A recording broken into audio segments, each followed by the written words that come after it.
आर्यन धीरे धीरे अर्शी के गर्दन पर किस करता है। अर्शी कसके अपनी आंखों को बंद कर लेती है। उसकी सांसें भारी हो रही थी। आर्यन एकदम से अर्शी को अपनी बाहों में पकड़कर उसके साथ बेड पर आ जाता है। अर्शी भी संभल नहीं पाती और आर्यन के साथ बेड पर गिर जाती है। आर्यन का शरीर तेजी से गर्म हो रहा था, क्योंकि वह ड्रग बहुत स्ट्रांग था।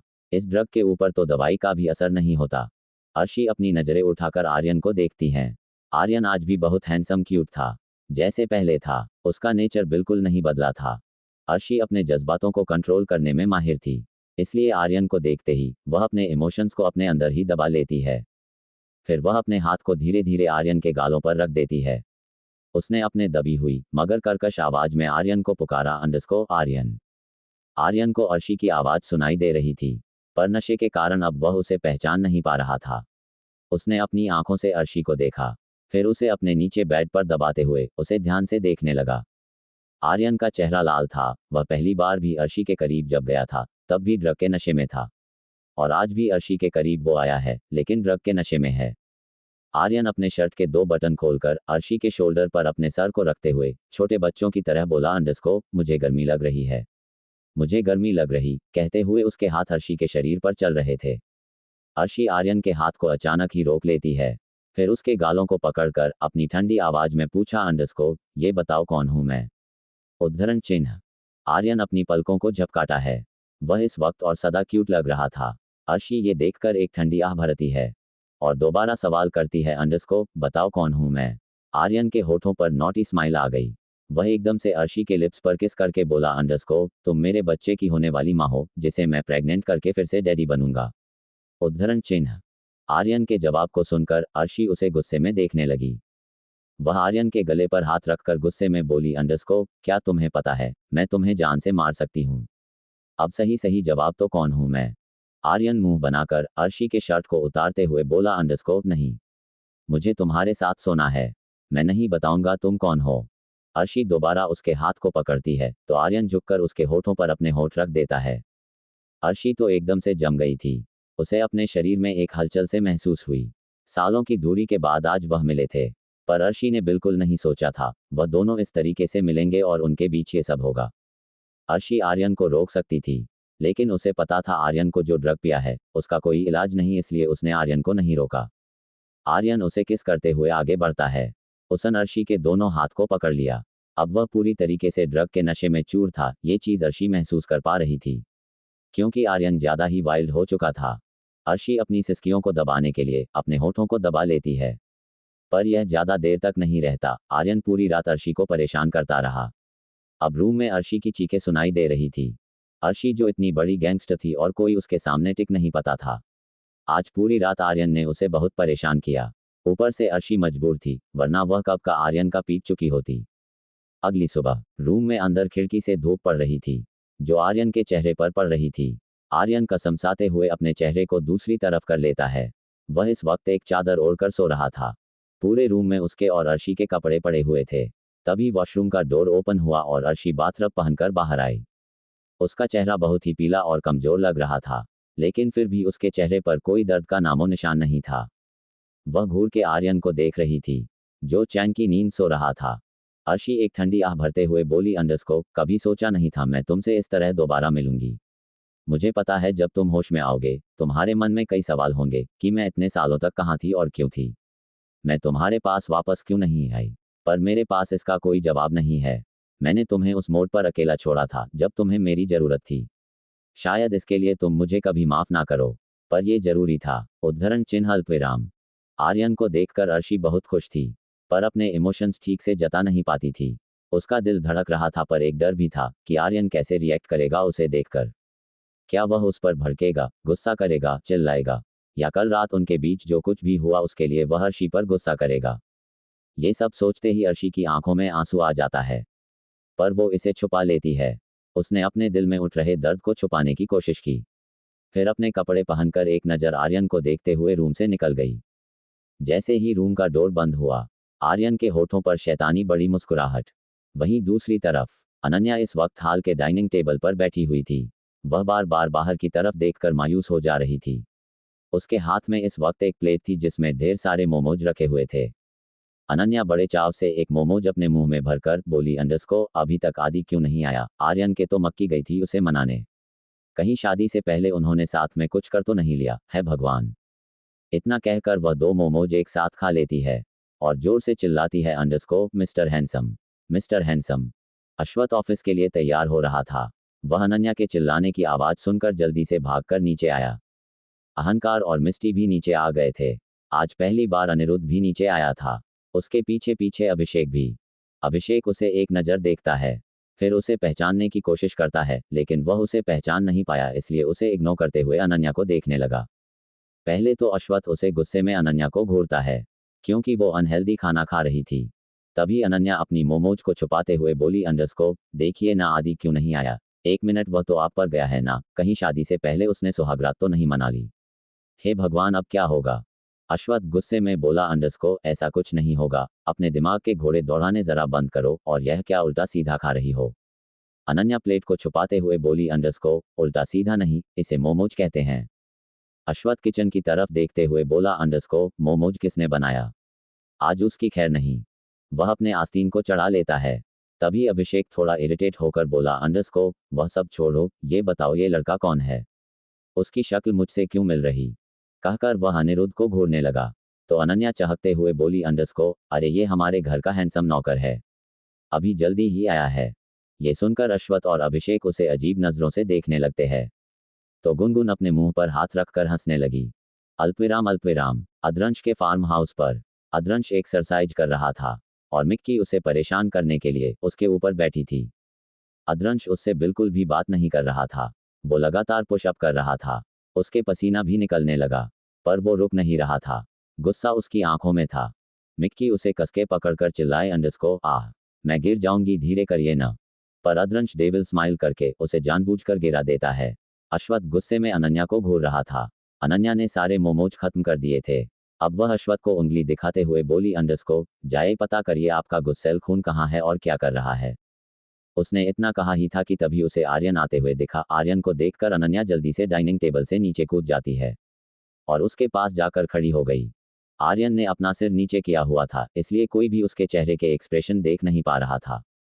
आर्यन सामने की तरफ नहीं देख रहा था, इसलिए वह अनन्या से टकराकर 2 कदम पीछे हो गया।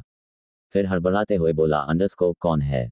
जब उसने देखा सामने अनन्या है, तो उसके चेहरे पर थोड़ी शर्माहट आ गई। वह अपना चेहरा पीछे करके खड़ा हो गया। ये देख अनन्या उसकी तरफ झांकते हुए अपनी एक उंगली से उसके कंधे पर मार के पूछती है अंडरस्को क्या हुआ बेबी देवरा, तुम शर्मा क्यों रहे हो। आर्यन शर्माते हुए बोला अंडरस्को बात ही ऐसी है कि मुझे शर्माना पड़ रहा है। ये सुनकर आर्यन की तरफ सब देखने लगे। अनन्या हैरानी से बोली अंडरस्को आखिर तुमने ऐसा क्या कर दिया जिसके कारण तुम्हें मुंह छुपाना पड़ रहा। अहम वहां आते हुए अपनी ठंडी आवाज में बोला अंडरस्को इसके सारे काम ही ऐसे होते हैं कि इस मुंह छिपाना पड़ता है और कभी कभी हम सबको भी। उसके टोन को सुनकर आर्यन उसकी तरफ गुस्से में देखते हुए बोला अंडरस्को ज्यादा मत बोलो समझे, वरना सबको बता दूंगा तुम्हारा ये बेटा अहंकार कैसे पैदा हुआ। ये सुनकर अश्वथ और सभी बच्चे शक भरी नजरों से अहम को देखने लगते हैं और अहम हड़बड़ाते हुए इधर उधर देखने लगा। फिर वह अपने कोट को सही करते हुए बोला अंडरस्को मैं जा रहा हूं ऑफिस। इतना कहकर वह वहां से जाने लगा। तो अश्वथ उसे रोकते हुए कॉल्ड वॉइस में बोला अंडरस्को रुको, मैं तुम्हारा बॉस हूं और तुम मेरे पर्सनल बॉडीगार्ड, तो मुझसे ज्यादा काम तुम्हें कैसे हो सकता है, और बिना मेरे तुम कहां जा सकते हो। ये सुनकर अहम बाहर की तरफ भागते हुए चिल्लाया अंडरस्को हाँ तो मैंने थोड़ी ना मना किया है, मैं बाहर इंतजार कर रहा हूं, आ जाए वरना मैं खुद ही ऑफिस चला जाऊंगा। आर्यन अश्वथ को भड़काते हुए बोला अंडरस्को देखिए भाई बहुत भाव बढ़ गए हैं इससे हम के, ऐसा लग रहा है आपका नहीं ऑफिस का पर्सनल बॉडीगार्ड है। तभी अनन्या की नजर आर्यन के गर्दन पर गई जहां पर नाखून के निशान थे। नाखून के निशान को देखकर अनन्या की आंखें बड़ी बड़ी हो जाती है। उसने आसपास देखा और फिर धीरे से आर्यन के कान में बोली अंडरस्को बेबी देवर ये गर्दन पर निशान कैसे, कहीं कुछ गलत तो नहीं किया। आर्यन फिर से शर्मा गया। उसने धीरे से अनन्या के कान में कहा अंडरस्को बेब आपकी प्यारी देवरानी आई थी और मेरी इज्जत लूटकर चली गई। हे भगवान अगर वह फिर से प्रेग्नेंट हो गई तो मैं उसकी जिम्मेदारी कैसे लूंगा, वह तो यहाँ है ही नहीं। ये सुनकर अनन्या हैरान हो जाती है। वही बाकी सब उन दोनों को देखने लगते हैं जो आपस में ही खुसरू फुसुर कर रहे थे। सभी को दोनों पर शक हो रहा था। अनन्या और आर्यन ने भी देखा कि सब उन्हें कैसे घूर रहे हैं। तो अनन्या अपने गले को साफ करते हुए बोली अंडरस्को मुझे बहुत भूख लगी है, मेरे बेबी देवर को भी भूख लगी है, हम जा रहे हैं खाने। इतना कहकर वह उसे जल्दी से किचन के अंदर ले आती है और उसने जीवन, अनिष्ट और मोक्ष को किचन से बाहर निकाल दिया और दरवाजा अंदर से बंद कर लिया। फिर एक्साइटेड होकर आर्यन से पूछा, अंडस को अब बताओ क्या हुआ। आर्यन शर्माना छोड़ बोला, अंडस को मैं ना कल नशे में था, ज़्यादा तो नहीं याद, पर मैंने वह सब कुछ किया है जिससे वह प्रेग्नेंट हो जाएगी। पर वह सुबह होते ही मुझे छोड़कर चली गई। ये सुनकर अनन्या अपने सिर पर मारती है और मुंह बनाकर बोली, अंडस को अरे ऐसे कैसे जाने दिया, टीवी पर तो देखा था लड़का छोड़कर जाता है, पर यहाँ तो गैंगस्टर देवरानी जी ही तुम्हें छोड़कर चली गई। उन्होंने तुम्हारा फायदा उठाया है, अब तुम उन्हें ढूंढो वरना बहुत बड़ी दिक्कत हो जाएगी। मैं टीवी में देखा था जिस लड़की के साथ हस्बैंड नहीं रहते, अगर वह प्रेग्नेंट हो जाए तो समाज उसे बहुत ताने देता है, फिर अंत में लड़की सुसाइड कर लेती है। इससे पहले गैंगस्टर देवरानी सुसाइड करें, उन्हें ढूंढ लो। आर्यन अपने दिमाग के घोड़े दौड़ने लगा। वह इमेजिन करने लगा कि अर्शी प्रेग्नेंट है और हर तरफ औरतें उसे घेर कर खड़ी थी। कोई उसे मार रहा था तो कोई उसे चिल्ला रहा था और अर्शी ने रोते हुए खुदकुशी कर ली। ये सोचते ही वह जोर से चीखा, अंडस को नहीं नहीं, ऐसा नहीं हो सकता। अनन्या उसके कंधे पर हाथ रखकर मुस्कुराते हुए बोली, अंडस को अगर तुमने कुछ नहीं किया तो ऐसा जरूर होगा। जाओ जल्दी और उन्होंने ढूंढो। आर्यन एक पल भी नहीं रुका। वह किचन के दरवाजे को खोलकर किचन से बाहर भाग गया। उसके पीछे पीछे अनन्या भी आ रही थी, पर अश्वथ जो काफी देर से किचन के दरवाजे को गुस्से में घूर रहा था, वह एकदम से अनन्या को अपने कंधे पर उठाते हुए बाहर ले जाने लगा।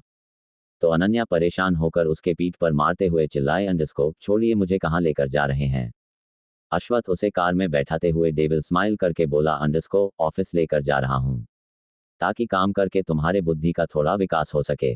अनन्या गुस्से में बोली, अंडस को मेरी बुद्धि का पहले ही विकास हो चुका है, मुझे आपके जैसे खड़ूस नहीं बनना।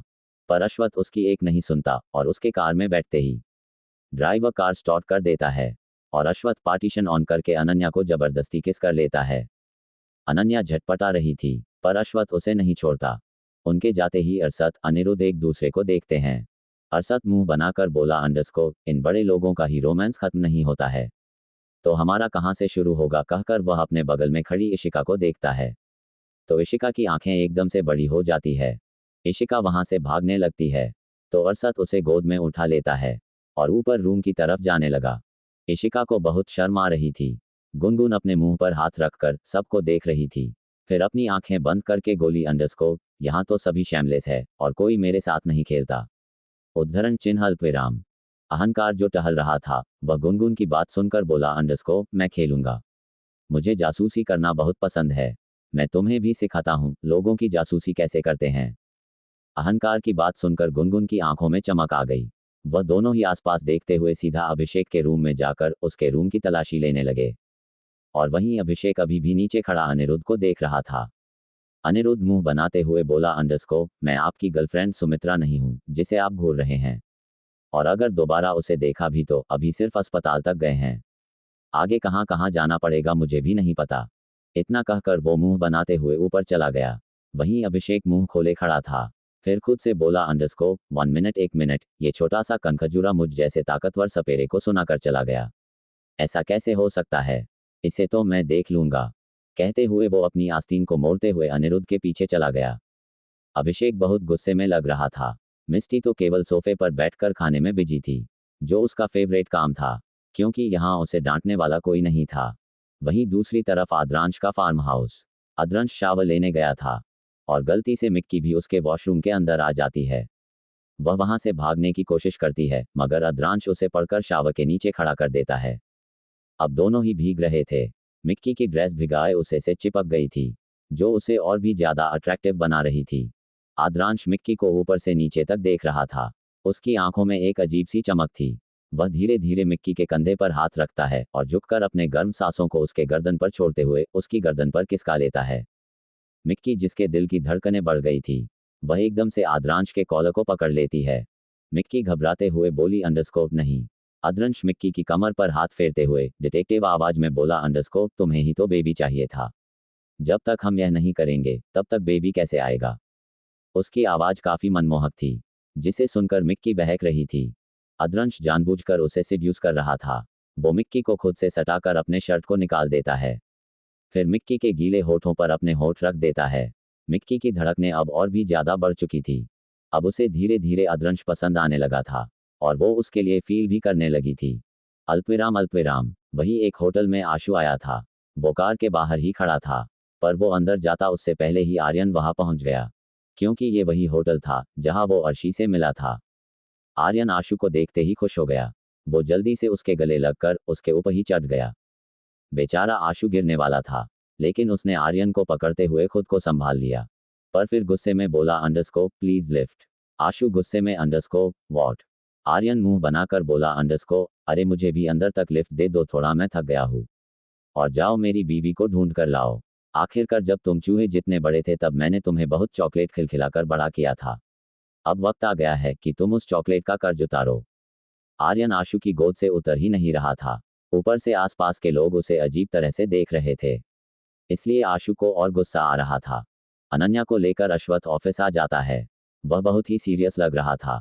वो सभी एम्प्लॉय को एक नज़र घूर कर देखता है, तो सभी डर के मारे अपना काम करने लगते हैं। अश्वथ अनन्या को लेकर अपने केबिन में चला गया। उसने अनन्या को अपने सामने वाली चेयर पर बैठाया। फिर अपनी सीईओ की चेयर पर बैठकर उसने एक फाइल अनन्या के सामने कर दिया। उसने बहुत ही रूड तरीके से कहा, अंडरस्को इस फाइल में जो भी मिस्टेक है उसे चेक करो, और यहाँ पर मुझे कोई भी बचपना नहीं चाहिए। हर एक डिटेल को अच्छे से चेक करो, छोटी सी छोटी गलती को निकालो। Got it. अनन्या अपना सर हाँ में हिला देती है। फिर फाइल लेकर उसे खोलकर पढ़ने लगी।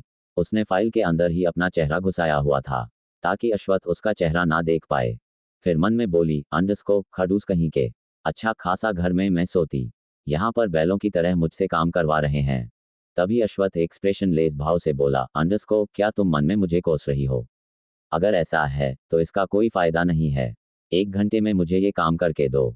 अनन्या मुंह बनाते हुए उस फाइल को पढ़ने लगती है। अश्वथ भी एक फाइल लेकर रीड करने लगा। तभी कोई डोर नॉक करता है। अश्वथ ने बहुत ही भारी आवाज में कहा, अंडरस्को कम इन। वेद केबिन के अंदर आते हुए कुछ कहने वाला था, मगर अनन्या को देखकर वह चुप हो गया। उसके चेहरे के भाव बहुत ही ज्यादा सीरियस थे। ये देखकर अश्वथ समझ गया कि बात बहुत सीरियस है, इसलिए उसने अनन्या को देखते हुए उसे ऑर्डर दिया, अंडरस्को लिटिल गर्ल एक काम करो, तुम रूम में जाकर आराम से इस फाइल को चेक करो। अनन्या अपना सर हाँ में हिला देती है। उसने अनन्या और वेद को देखा, जो बहुत ही ज्यादा सीरियस लग रहे थे। फिर वह चुपचाप रूम में चली गई। रूम में जाते ही उसने जल्दी से दरवाजा बंद कर दिया। उसके जाते ही अश्वथ ने गंभीरता से सवाल किया, अंडरस्को क्या हुआ? वेद सीरियस होकर जवाब देता है, अंडरस्को भाई निंजास के कुछ ठिकानों के बारे में पता चला है। ये सुनते ही अश्वथ के होठों पर जहरीली मुस्कान आ गई। वह रिलैक्स होकर चेयर पर बैठता है और थोड़ा सा रोल करते हुए हंसकर बोला, अंडरस्को अब वक्त आ गया है कि हम अपना कमबैक करें। इस बार जीत हमारी होगी। इतना कहते ही वह जल्दी से उठा और अपनी कोट को लेते हुए वेद को ऑर्डर देता है, अंडरस्को सिक्योरिटी डिपार्टमेंट से कुछ लोगों को बोलो कि लिटिल गर्ल पर नजर रखें, वरना मौका पता ही वह भाग जाएगी। इतना कहते ही वह वहां से चला गया। वेद सिक्योरिटी डिपार्टमेंट की 2 लड़कियों को अनन्या का ध्यान रखने को कहकर अश्वथ के साथ चला जाता है। कुछ ही देर में अश्वथ, अहम, वेद, अगस्त और अभिषेक कार में बैठते हैं और वहां से निकल जाते हैं। पांचों के चेहरे पर बहुत ही सीरियस एक्सप्रेशन थे। उनके साथ गार्ड्स ही नहीं, बल्कि इस बार राठौर खानदान के सबसे पावरफुल इनविजिबल कमांडोज थे, जिनके बारे में किसी को भी पता नहीं था। वहीं दूसरी तरफ अनन्या, जो फाइल बहुत ही सीरियस होकर चेक कर रही थी, वह अचानक ही फाइल को बंद करके रख देती है। उसका चेहरा थोड़ा सीरियस था, क्योंकि अनन्या केवल अश्वथ के आसपास ही नटखट और बेवकूफ़ बनती थी, वरना इंटेलिजेंट तो वह भी बहुत है। ऐसे ही उसने अश्वथ की गैर मौजूदगी में उसकी कंपनी को नहीं चलाया था। अनन्या अपना फ़ोन निकालती है और किसी को कॉल कर देती है। दूसरी तरफ आर्यन, जो आशु के साथ इस वक्त होटल के अंदर मौजूद था, वह जैसे ही अपने फ़ोन को देखता है तो उस पर अनन्या नाम शो हो रहा था। ये देखकर वह अपनी नज़रें चारों तरफ घुमाता है तो आशु उसके बगल में ही खड़ा था।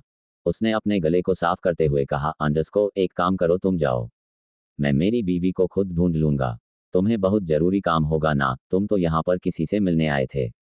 आशु घूरकर उसे देखता है, फिर एक्सप्रेशन लेस भाव से मगर गुस्से में बोला, अंडरस्को पर आपके कारण मेरी मीटिंग कैंसिल हो चुकी है। आर्यन आंखें चढ़ाते हुए बोला, अंडरस्को हाँ तो राठौर मेंशन जाओ, अपने भाइयों से मिलो, उनके साथ थोड़ा प्यार बढ़ाओ। अगर तुम ऐसे ही आत्माओं की तरह अकेले भटकते रहे तो कुछ नहीं हो पाएगा, क्योंकि दुश्मन को हराने के लिए एकता जरूरी होती है, वरना दुश्मन छोटी सी भी लड़ाई का बहुत बड़ा फायदा उठाते हैं। तुम्हारी तो तुम्हारे भाइयों से बनती ही नहीं है। अब हमें ही देख लो, हम भले ही लड़ते हैं एक दूसरे से, पर कभी भी एक दूसरे से अलग नहीं होते हैं। भले ही सिचुएशन कैसी भी हो, अब घर जाओ। इतना कहकर वो उसके कंधे को थपथपाता है और वहां से चला जाता है। आर्यन भले ही शरारती था, बट उसे अच्छे से पता था कि फैमिली क्या होती है और एक साथ रहना क्या होता है। आशु कुछ सोचता है। उसे आर्यन की बात बिल्कुल सही लगी थी, बट वह हिचकिचा रहा था क्योंकि वह ज्यादा किसी के बारे में जानता नहीं था। ऊपर से उसे अकेले रहने की आदत थी। उसने आर्यन को देखा, फिर कुछ सोचने के बाद वह होटल के बाहर निकल गया और अपनी कार में बैठकर राठौर मैंशन की तरफ चला गया। वही आर्यन जल्दी से वॉशरूम में गया।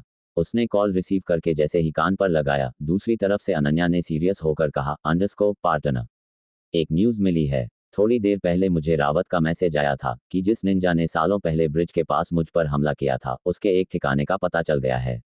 एक बार हम किसी को भी पकड़ लेते हैं तो आसानी से पता चल जाएगा कि उन निंजास का लीडर कौन है। दूसरी तरफ से आर्यन ने जवाब दिया, अंडरस्कोर ओके पार्टनर, मैं भी यहाँ से निकलता हूँ। हम साथ में चलते हैं, पर हाँ भाई से बचकर। दोनों कुछ देर तक बात करते हैं, फिर कॉल कट कर देते हैं। अनन्या केबिन के अंदर झांक कर देखती है तो उसे अश्वत्थ कहीं नजर नहीं आया। ये देखकर वह काफी ज्यादा खुश हो जाती है। वो बड़ी ही चालाकी से सबसे छिपकर वहां से निकल जाती है। दूसरी तरफ आर्यन होटल से बाहर निकल रहा था, तभी दूर खड़ी कार में उसे एक परछाई नजर आई। उसने खुद से कहा, अंडरस्कोर कहीं ये मेरे गैंगस्टर बीवी तो नहीं। इतना कहकर वह उसकी तरफ जाने लगा, मगर उसके कदम अपनी जगह पर ही रुक गए। फिर वह अपने कदम पीछे लेते हुए बहुत ही सीरियस होकर अपनी कार में बैठकर और वहां से निकल गया। अर्शी उस कार के अंदर बैठी हुई थी। वह यहाँ पर केवल आर्यन के लिए आई थी। उसने अपने माथे को सहलाते हुए अपने असिस्टेंट से कहा, अंडरस्कोर उसकी सेफ्टी का ध्यान रखो। हो सकता है उस दिन आर्यन को मेरे रूम में आते हुए किसी ने देखा हो। अगर ऐसा हो गया तो उसकी जान को खतरा होगा। इतना कहते ही वह अपनी आंखें बंद कर लेती है तो उसका असिस्टेंट अपना सर हाँ में हिला देता है। दूसरी तरफ अद्रांश मिक्की के साथ राठौर विला आ जाता है तो उसे हॉल में ही आशु नजर आया, जो सोफे पर बैठा ब्लैक कॉफी पीते हुए कुछ सोच रहा था। आशु को देखते ही उसने उसे घूरना शुरू कर दिया। तभी उसने देखा कि मिक्की कितनी खुश हो रही है, तो उसने एकदम से मिक्की का हाथ पकड़कर उसे ऑर्डर दिया, अंडरस्कोर अपने रूम में जाओ। इतना कहकर वह जाने लगा तो आशु एकदम से बोला, अंडरस्कोर मुझे तुमसे बात करनी है। ये सुनकर अद्रांश के कदम अपनी जगह पर ठहर गए। वह एक्सप्रेशन लेम भाव से आशु को देखता है, जो उसे ही देख रहा था। 5 मिनट तक वह दोनों एक दूसरे को ऐसे ही देखते रहे। फिर अद्रांश अपना सर हाँ में हिला देता है।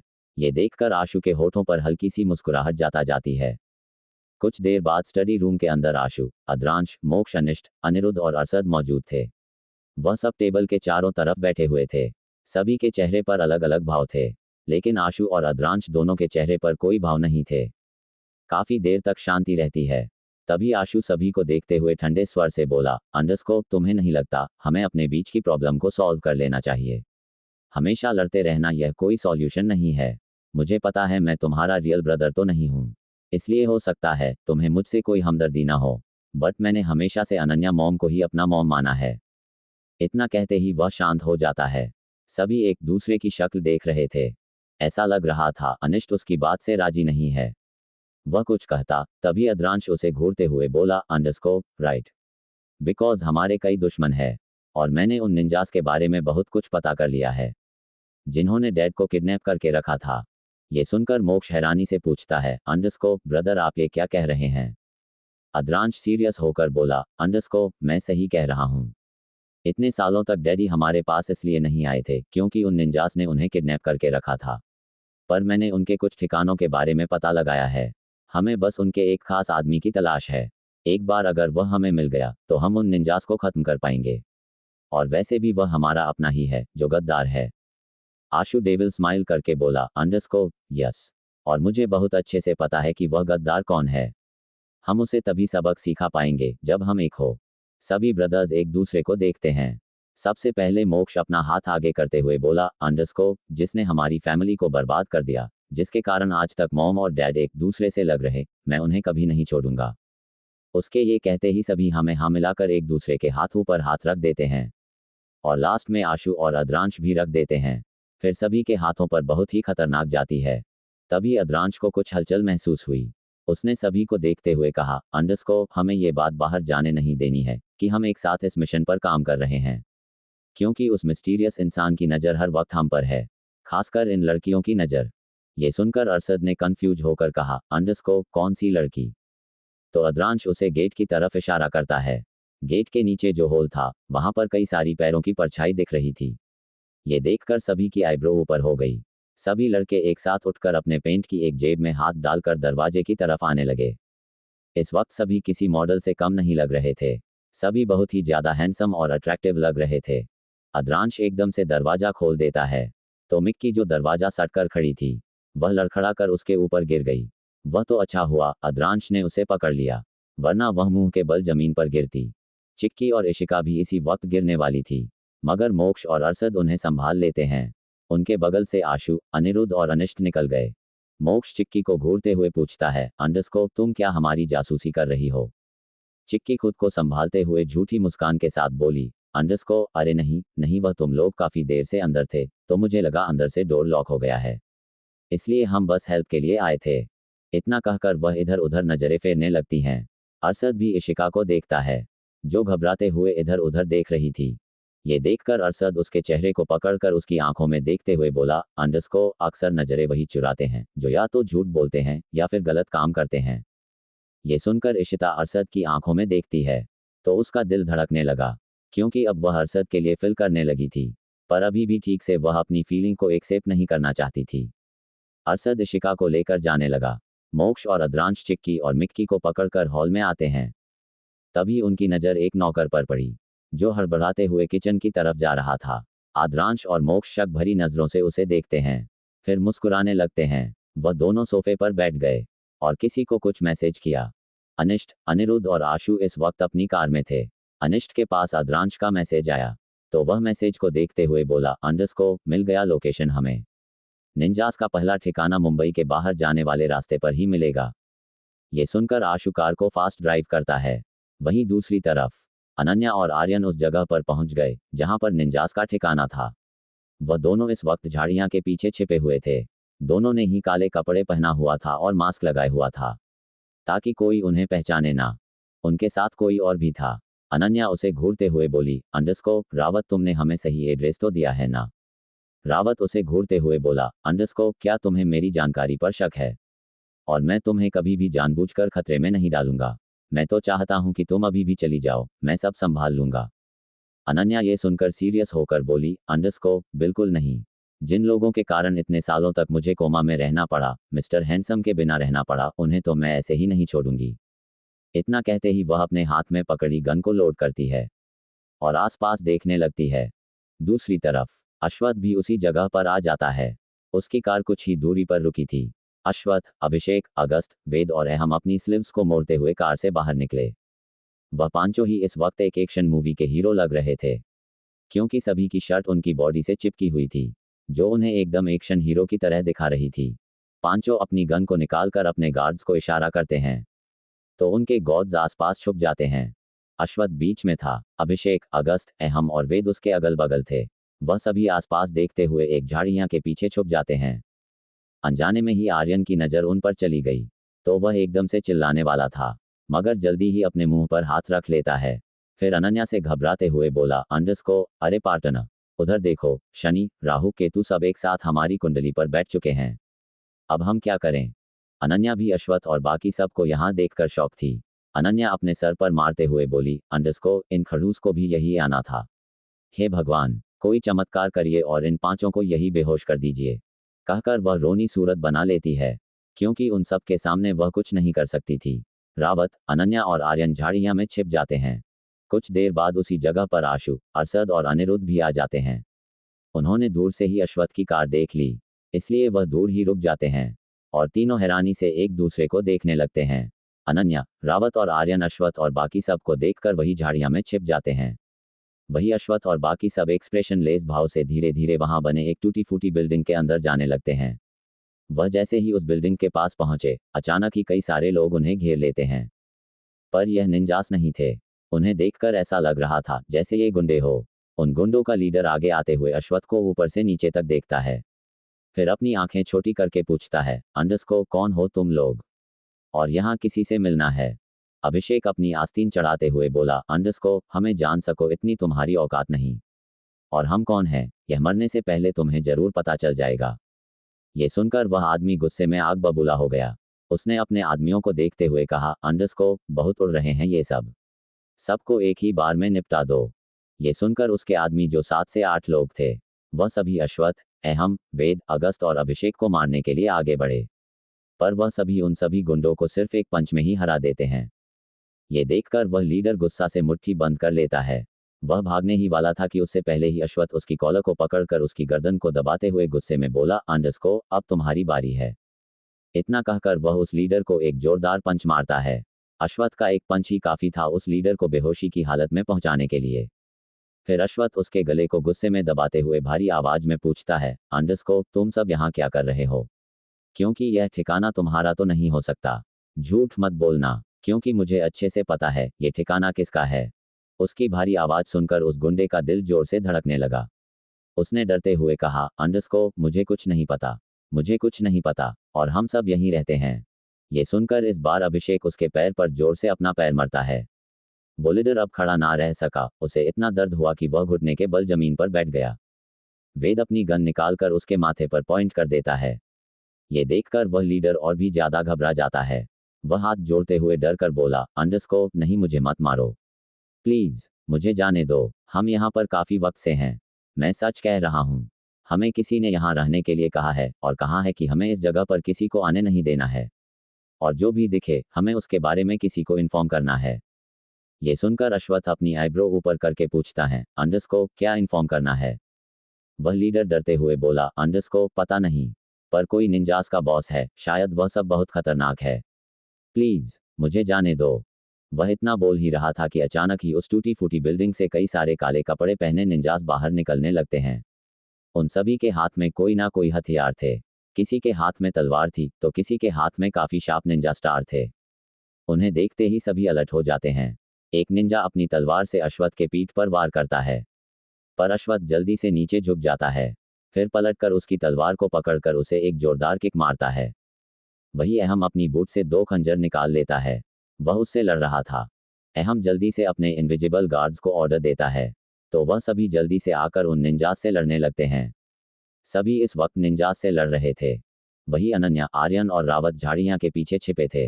अनन्या ने देखा अश्वत्थ के पीछे एक निंजा था, जो उसे मारने वाला ही था। ये देख वह घबराते हुए बोली, अंडरस्कोप, मिस्टर हैंडसम का ध्यान कहाँ है? इस तरह तो उन्हें चोट लग जाएगी। इतना कहकर वह आसपास कुछ ढूंढने लगती हैं।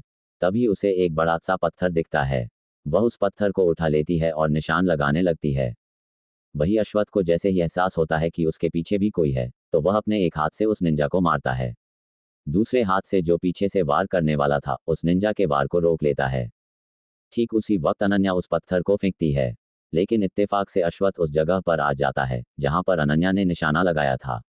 वह बड़ा सा पत्थर सीधा अश्वत्थ की पीठ पर लगा। वह पत्थर काफी भारी और नुकीला था। अश्वत्थ को अपने पीठ पर एक दर्द का एहसास हुआ, तो उसकी आंखें बंद हो गई। वहीं अनन्या ये देखकर अपने मुंह पर हाथ रख लेती है। वही आर्यन चौक पर बोला, अंडरस्कोप, बेब, यह क्या किया आपने? अश्वत्थ रोनी सी सूरत बनाकर बोली, अंडरस्कोप, मैंने कुछ नहीं किया। किसने कहा था उन्हें उस जगह पर आने के लिए? अब तो लग गई, अब क्या करूं? तभी रावत जल्दी से दोनों को पकड़कर नीचे झुकाते हुए बोला, अंडरस्कोप, जल्दी से छुप जाओ। अगर उसने देख लिया तो प्रॉब्लम होगी। चलो, हम इस झाड़ियां के सहारे छिपकर उस बिल्डिंग के पीछे वाले रास्ते से अंदर जाते हैं। वह दोनों भी सहमत थे। धीरे धीरे तीनों ही छुपते छुपाते बिल्डिंग के पीछे वाले रास्ते पर पहुंच गए। वहीं अश्वत्थ पलटकर झाड़ी की तरफ देखता है, तो उसे कोई नहीं दिखा। वही अनन्या, आर्यन और रावत तीनों बिल्डिंग के अंदर घुस चुके थे। पीछे की तरफ कोई नहीं था। आर्यन अपनी गन को लोड करते हुए आगे की तरफ जाता है। बीच में अनन्या थी और पीछे रावत। रावत दूसरी दिशा में चला गया। अनन्या और आर्यन साथ में लेफ्ट साइड जाने लगते हैं। तीनों बहुत सीरियस लग रहे थे। अनन्या को थोड़ा अजीब लगा कि यह निंजास का बेस है, लेकिन यहाँ पर अंदर कोई भी निंजा नजर नहीं आ रहा था। इतना सोचते हुए वो आगे जा रही थी। तभी उसे एक रूम दिखा, जिसका दरवाजा थोड़ा अजीब था। ये देखकर वह खुद से बोली, अंडरस्कोप, ये सब कितना ज्यादा अजीब है। यहाँ पर एक भी निंजास नहीं है। ऐसा कैसे हो सकता है? और मैं इतनी आसानी से अंदर तक कैसे आ गई? ये सोचते हो वह धीरे धीरे उस रूम की तरफ जाती है। उस रूम का दरवाजा खुला था। अनन्या जैसे ही उस रूम का दरवाजा हल्का सा खोलकर अंदर की तरफ जाती है, उसकी आंखें हैरानी से बड़ी हो जाती है। वह एकदम से चौंकते हुए बोली, अंडरस्कोप, तुम उसने इतना कहा ही था, तभी वहां पर एक गोली चलने की आवाज आती है और साथ में अनन्या के चीखने की भी। गोली चलने की आवाज अश्वथ, अहम, अभिषेक, वेद और अगस्त ने भी सुनी थी। उनके स्पेशल गॉड्स निंजास को संभाल रहे थे। वह पांचों एक दूसरे को देखते हुए उस बिल्डिंग के अंदर जाने लगे। वही आशु, अनिरुद्ध और अनिष्ट एक दूसरे को देखते हैं। वह तीनों भी उन गार्ड से छिपते हुए पीछे वाले रास्ते से उस बिल्डिंग के अंदर घुसने की कोशिश करते हैं। उन सब ने अपनी गन को लोड कर लिया था। उन सब ने भी जब गन चलने की आवाज सुनी तो एक दूसरे को हैरानी से देखने लगते हैं, फिर जल्दी जल्दी अंदर की तरफ जाने लगते हैं। अनन्या और आर्यन दोनों उसे कमरे में थे और दोनों ही अंदर का नज़ारा देखकर हैरान थे। उन्होंने एक जाना पहचाना चेहरा दिखा, फिर एक दूसरे को देखने लगे। आर्यन ने इस वक्त अनन्या को पकड़ा हुआ था, क्योंकि अंदर मौजूद उस जाने पहचाने इंसान ने अपने हाथ में गन ली हुई थी, जो उन दोनों की तरफ पॉइंट थी। अनन्या हैरानी से बोली, आप ये क्या कर रहे हैं? आपको नहीं लगता ये गलत है? आपको ऐसा नहीं करना चाहिए। आर्यन भी अनन्या का साथ देते हुए बोला, हाँ, आपको ऐसा नहीं करना चाहिए। आप तो जेल में थे, फिर बाहर कैसे आए? उन दोनों के ही सामने एक बहुत ही बुरा आदमी खड़ा था, जिसकी सफ़ेद दाढ़ी थी और सफ़ेद बाल, मगर उसकी आंखों में नफरत झलक रही थी। वह अनन्या को देखते हुए गुस्से में बोला, मैं तुम्हें जान से मार दूंगा और उस अश्वथ को भी बर्बाद कर दूंगा, क्योंकि तुम दोनों के कारण मुझे जेल हुई थी। अनन्या गुस्से में बोली, आप बिल्कुल भी सही नहीं कर रहे। अगर वेद देवर जी को पता चला कि यह सब आप कर रहे हैं, तो उन्हें कितना हर्ट होगा। वह आपसे और नफरत करने लगेंगे। सामने कोई और नहीं था, बल्कि अजय जी खड़े थे। अजय जी अब काफ़ी ज़्यादा बूढ़े हो चुके थे, मगर उनकी नफरत आज भी काम नहीं हुई थी। अश्वथ ने उन्हें काफ़ी टॉर्चर किया था। ऊपर से जेल में भी उन्हें टॉर्चर किया गया था, जिस कारण उनकी नफरत वक्त के साथ साथ और भी ज़्यादा बढ़ रही थी। आर्यन मुंह बनाकर बोला, आपकी तो उम्र भी हो चुकी है, फिर भी आप ऐसी हरकतें कर रहे हैं। आखिर इन निंजा के साथ मिलकर आपको क्या मिला? अजय जी हंसते हुए बोले, बदला मिला। मुझे सालों पहले जब उन सब ने अश्वेत को मारा था तब बहुत सुकून मिला था। मुझे वह कैद में था तब भी सुकून मिला। मुझे जब इस अन्य को करने के लिए वह निंजा आए थे तब सुकून मिला। मुझे जब यह कोमा में थी तब भी सुकून मिला। इन सब के कारण ही मेरी सच्चाई सबको पता चली, वरना कभी किसी को पता ना चला मेरे इरादों के बारे में। अनन्या की आंखों के सामने जैसे ही अश्वथ का खून सा लथपथ चेहरा आता है, उसकी आंखों में नफरत झलकने लगी। अन्या गुस्से में अजय जी को देखते हुए बोली, आप इंसान कहलन के लायक ही नहीं हैं। आपका और मिस्टर हैंडसम का खून का रिश्ता है। आप मिस्टर हैंडसम के छोटे पाप हैं। हम सब एक फैमिली हैं, उसके बावजूद आपने हमारी फैमिली को बर्बाद कर दिया। पर आज मैं आपको नहीं छोड़ूंगी। अजय जी गुस्से में बोले, मैं तुम दोनों को यहीं पर मार दूंगा। तुम दोनों को कोई बचा नहीं पाएगा, और मुझे वह निंजा बचा लेंगे। उनके बॉस का तुम लोग कभी पता नहीं लगा पाओगे। अजय जी के बातों को लेकर अनन्या चालाकी से एक पर को ऊपर करके सीधा उनकी गर्दन पर मार देती है। अगले ही पल अजय जी बेहोश हो जाते हैं। आर्यन शॉक करते हुए बोला, अरे पार्टनर, इन्हें बेहोश नहीं करना था, पहले इसे पूछना था। आखिर अंश कहाँ है? वह भी तो गायब हुआ था ना।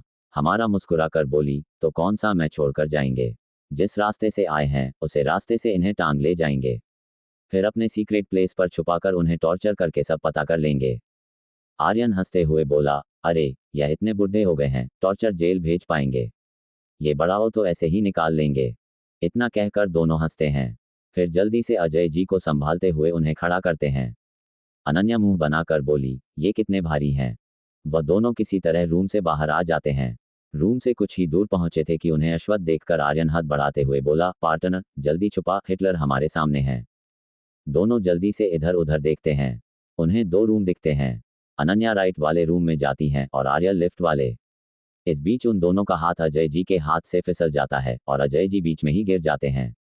दोनों अपने अपने रूम में जाकर छुप जाते हैं। तभी दोनों को होश आता है। आर्यन और अनन्या के साथ अपने सर पर मारकर बोलती हैं, भगवान यह क्या हो गया। अजय जी जैसे ही जमीन पर गिरे, कुछ गिरने की आवाज सुनकर अश्वेत के कान खड़े हो गए। वह आसपास देखने लगा, तभी उसे गोली चलने की आवाज सुनाई दी। तो दूसरी तरफ चला गया। आर्यन अपने रूम का दरवाजा खोलकर आसपास देखा, लेकिन कोई नहीं था। फिर जमीन पर पड़े अजय जी को देखकर गुस्से में बोला, ये बुरा हो तो यही गिर गए। हे भगवान, अच्छा हुआ भाई ने नहीं देखा, वरना सारा प्लान चौखट हो जाता। वह जल्दी से अजय जी को उठाने के लिए बाहर निकला और अनन्या भी उसके पीछे आई। दोनों कैसे भी करके अजय जी को पकड़कर पीछे वाले रास्ते से जाने लगे। वह दोनों ही हल्के घबराए थे, क्योंकि उन दोनों ने सभी को देख लिया था। वह दोनों जल्दी जल्दी अजय जी को लेकर जा रहे थे, तभी उनके कानों में एक आवाज पड़ी, रुक जाओ मैडम, गोली चल दूंगा। ये सुनकर आर्यन और अनन्या हल्के से शॉक होकर एक दूसरे को देखते हैं, फिर पीछे पलट करते हैं। उन्होंने देखा आशु अपनी गली को पॉइंट करके खड़ा है, फिर अन्य ने देखा आशु के सामने हम खड़े हैं, तो एक राहत की सांस लेती है। उसने आर्यन से कहा, अभी हमें किसी ने नहीं देखा, जल्दी चलो, पतली गली से निकाल लेते हैं। वह दोनों जल्दी से पीछे वाले रास्ते से निकल गए। रास्ते में ही उन्हें रावत मिल गया। फिर तीनों अपनी कार में बैठे और वहां से ऐसे गायब हुए जैसे आ ही नहीं थे। अहम पलट कर आशु को देखा है तो हैरानी से बोला, तुम यहाँ पर क्या कर रहे हो? आशु भी हैरानी से बोला, आप यहाँ पर? तभी दोनों के ही कानों में एक रौबदार आवाज पड़ी, क्या हो रहा है यहाँ पर? वह दोनों पलट कर देखते हैं तो उन्हें अभिषेक नजर आया। अभिषेक को देखते ही आशु की आंखें छोटी हो गई। वहीं दूसरी तरफ अनिरुद्ध और अनिष्ट उसे बिल्डिंग के अंदर निंजा के बॉस को ढूंढ रहे थे। बस तो नहीं, मगर उन्हें अश्वत्थ, वेद और अगस्त जरूर मिल गए थे। वह सब भी एक दूसरे को देखकर हैरान। कुछ देर बाद वह सब अपनी कार के पास खड़े थे क्योंकि सभी निंजा मार चुके थे। अश्वत्थ एक्सप्रेशन लेस भाव से सभी को बुलाते हुए बोला, अभी यहाँ से चलो, पर तुम तीनों घर पहुंचते ही मुझे स्टडी रूम में मिलो। वह अनिरुद्ध, अनिष्ट और आशु को घूरते हुए अपनी कार में बैठ जाता है। अभिषेक तो अनिरुद्ध को ऐसे देख रहा था जैसे वह उसका दुश्मन हो, क्योंकि एक ही घर में रहते हुए अभी भी उसे पता नहीं चला था कि अनिरुद्ध उसका बेटा है, जबकि अनिरुद्ध हमेशा उसे सुनकर चला जाता था, सुमित्रा के नाम से। वह सभी अपने घर में बैठकर राठौर मैंशन के लिए निकल जाते हैं। आशु और अश्वत्थ के चेहरे पर कोई एक्सप्रेशन नहीं थे और बाकी सब तो एक दूसरे को देखकर अजीब अजीब सा मुंह बना रहे थे। राठौर मैंशन में पहुंचते ही सभी स्टडी रूम में चले गए। अश्वत्थ अपने चेयर पर बैठा आशु, अनिरुद्ध और अनिष्ट को गुस्से में देख रहा था। उसके ही बगल में अगस्त, अभिषेक, वेद और अहम भी बैठे थे। अश्वत्थ काफी देर चुप रहने के बाद गुस्से से टेबल पर हाथ पटक कर बोला, आखिर इन्फॉर्मेशन गलत कैसे हो सकती है? उसे निंजा का बस वही होना चाहिए था, या फिर उसे इंसान को जो हमारी फैमिली का है मगर उन सब से मिला हुआ है, कहाँ गया वह इंसान? वहीं दूसरी तरफ अनन्या और आर्यन अजय जी को अश्वत्थ के ही डार्क रूम में लेकर गए थे। किसी भी गार्डों ने उन्हें नहीं रोके और उन्होंने अजय जी का चेहरा भी छुपाया हुआ था। उन्हें एक अंधेरे कमरे में बैठे हुए अनन्या गहरी सांस लेकर बोली, मिस्टर हैंडसम, हर जगह इन्हें ढूंढेंगे पर कभी भी अपने डार्क रूम में नहीं ढूंढेंगे। आर्यन और वह दोनों एक दूसरे को हाई फाई देकर मुस्कुराने लगते हैं क्योंकि वह दोनों अब आसानी से अजय जी की खातिरदारी कर सकते थे। आगे जानने के लिए बने रहे।